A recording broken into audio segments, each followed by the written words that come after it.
नमस्कार, मैं हूं अभय कुमार। आप देख रहे हैं अपना खास कार्यक्रम बिहार समाचार।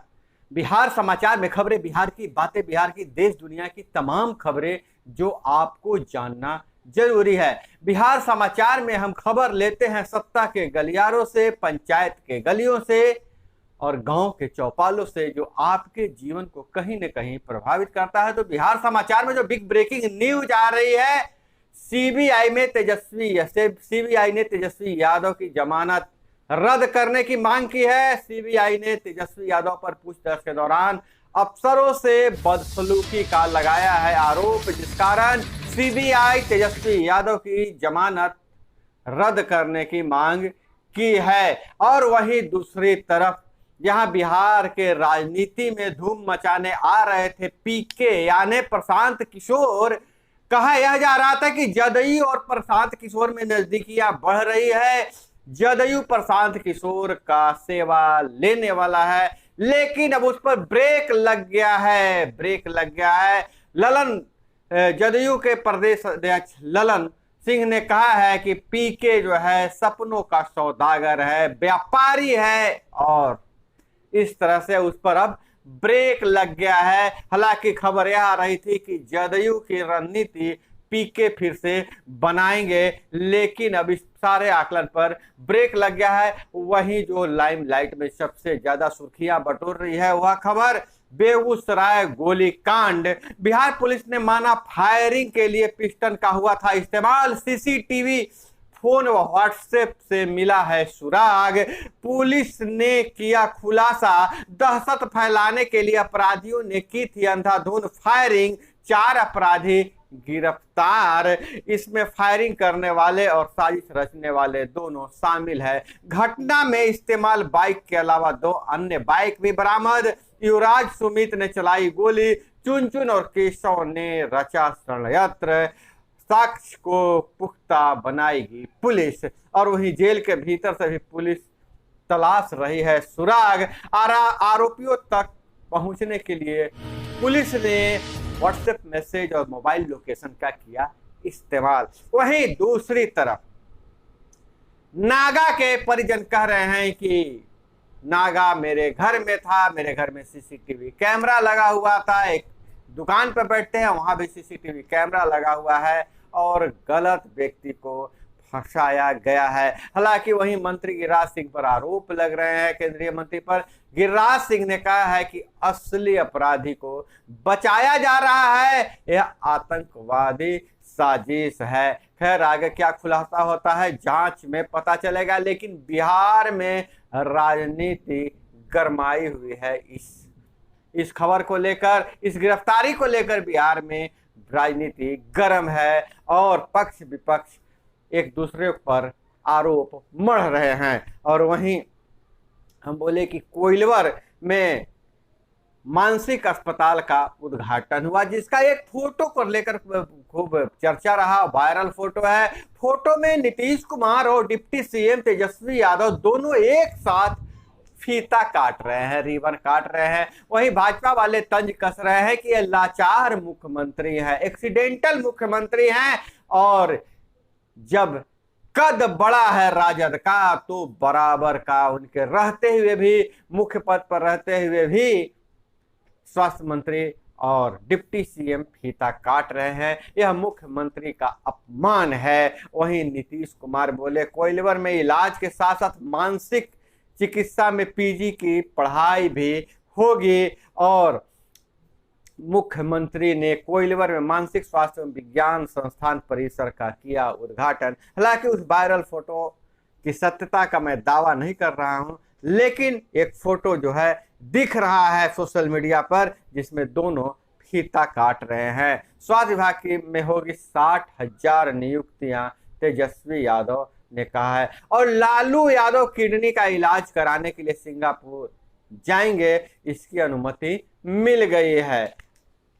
और इधर बात करें हम तो केंद्रीय मंत्री का आरोप, बिहार में हो रही है खाद की कालाबाजारी। 262 का यूरिया 700 में बिक रहा है। एक और केंद्रीय मंत्री ने बिहार सरकार पर लगाए आरोप, तो दूसरी तरफ वैशाली में सहकारी बैंक अध्यक्ष ने सरकार पर ही किया बार, सरकार पर ही वार कर दिया है। बिहार बोला केंद्र का आरोप गलत, जब जरूरत थी तब खाद कम मिली। हालांकि केंद्रीय मंत्री आरोप लगा रहे, केंद्रीय मंत्री रसायन उर्वरक राज्य मंत्री भगवंत सुआ कह रहे हैं कि बिहार में कालाबाजारी हो रहा है, 262 रुपये वाली खाद 700 में बिक रहा है। तो वहीं कृषि मंत्री सुधाकर सिंह ने कहा कि केंद्र का आरोप गलत है, जब जरूरत थी तो खाद कम मिला था। वहीं वैशाली सहकारी बैंक के अध्यक्ष बोले मैडम अफसर तो अंडा नहीं पूरा मुर्गी खा जा रहा है।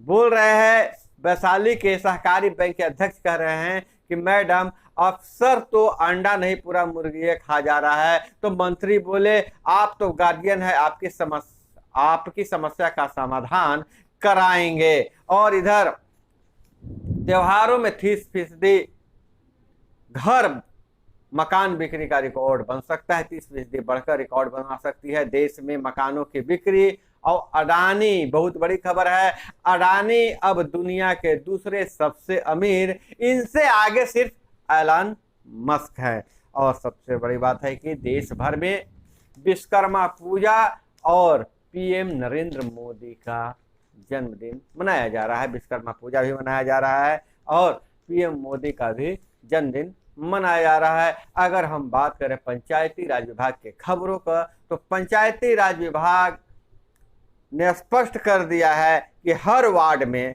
10-10 सोलर लाइट लगाए जाएंगे। वार्डों में जो लाइट लगाए जाएंगे किस फंड से लगाए जाएंगे इसको तो तय कर दिया गया है, लेकिन इसमें वार्ड सदस्यों की क्या भूमिका होगी यह स्पष्ट नहीं किया गया है। क्या वार्ड सदस्यों की भूमिका मुखिया जी के रहमो करम पर रहेगी, इस बात पर वार्ड सदस्य चर्चा कर रहे हैं। वहीं दूसरी ओर सरपंच संघ अब कह रहे हैं कि हम सामूहिक रूप से इस्तीफा दे देंगे, क्योंकि सरपंचों को अधिकार नहीं दिया जा रहा है। सरपंच तो चुन कर हम लोग आए हैं, जिस तरह से मुखिया चुन कर आते हैं, लेकिन सरपंच के मांगों को हाशिए पर रखा जा रहा है। अब पंचायतों में सरपंचों की भूमिका बहुत ही सीमित की जा रही है। हालांकि बहुत सारे सरपंच कह रहे हैं कि हम लोगों को अब सामूहिक रूप से इस्तीफा दे देना चाहिए। और बहुत बड़ी खबर है शिक्षा विभाग से कि मौलवी परीक्षा 4 विषयों में होगी। साइंस वाले छात्र दे सकेंगे नीट व जेई। मौलवी की जो परीक्षा होगी वो 4 विषयों की होगी, जिसमें साइंस अगर लिए हैं तो नीट और जेई भी परीक्षा दे सकते हैं। मदरसा बोर्ड का बदलाव, 2023 से एनसीईआरटी सिलेबस पर परीक्षा ली जाएगी। परीक्षा नियंत्रक ने कहा साइंस और कॉमर्स की सभी प्रतियोगिता परीक्षा में शामिल हो सकेंगे छात्र। बहुत बड़ा बदलाव है।